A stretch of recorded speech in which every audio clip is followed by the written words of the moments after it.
US President Barack Obama faces a tough challenge for the remaining 2 years of his first term in the White House after a voter backlash against the Democrats in mid-term elections that saw the Republicans win control of the House of Representatives and fail narrowly to take control of the Senate as well. With the American economy struggling and unemployment still close to 10%, today's vote reflects anger and frustration that the Obama administration, elected on a wave of hope and optimism, had failed to turn the economic tide.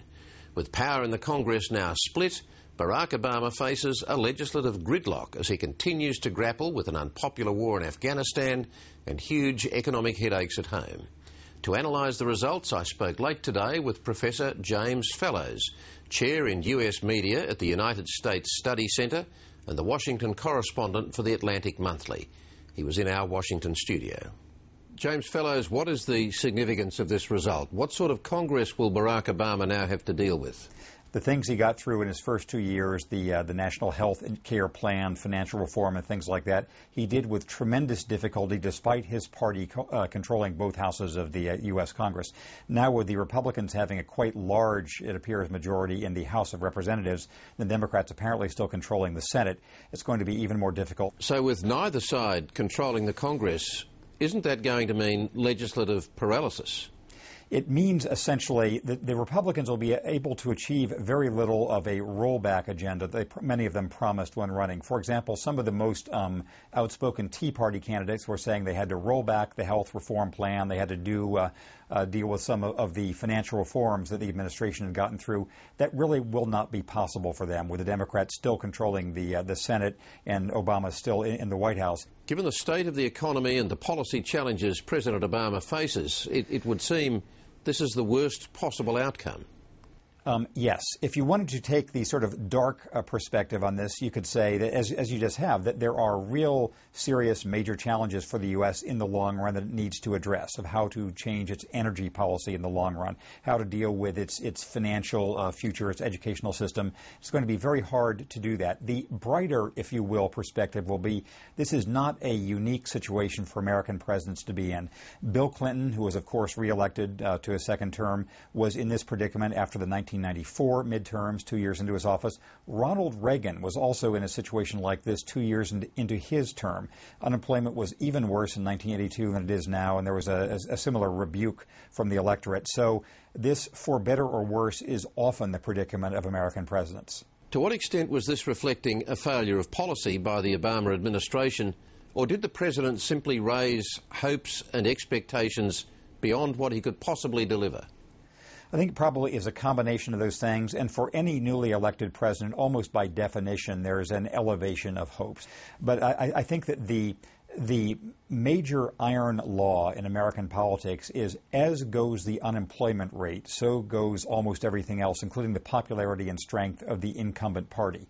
And because the recovery from the world financial crisis has been slower than the Democrats would have liked or anybody would have liked, the discontent arising from that and the hangover of the housing crisis here in the U.S., the housing price crisis, has made it very hard for Democrats. Who will be the key players to shape the politics of the next 2 years? Well, certainly the man with new prominence for the Republican Party is going to be John Boehner. He's going to be the Speaker of the House of Representatives and the Republican man of highest office in the land. So he will be somebody the president needs to negotiate with. To what extent was this a Tea Party victory as opposed to a Republican victory, or was it the election the Democrats lost? If, as now seems almost certain, the Democrats retain hold of the Senate, that can be seen as a defeat by the Tea Party, a sort of self-inflicted wound on the Republicans, because they managed in the Republican primaries to nominate some fairly extreme candidates, the most famous of whom is this Christine O'Donnell in Delaware, the one who had to run an ad saying that she was not, in fact, a witch, and made it. Those were seats that probably a more moderate Republican would have been able to win. How cohesive a force are the Republicans likely to be in the new Congress? The Republicans have been unified during this past 2 years of minority status by being a bloc and almost faultlessly bloc opposition to the Democratic Party proposals. They have almost on all matters voted entirely down the line in both houses of the Congress.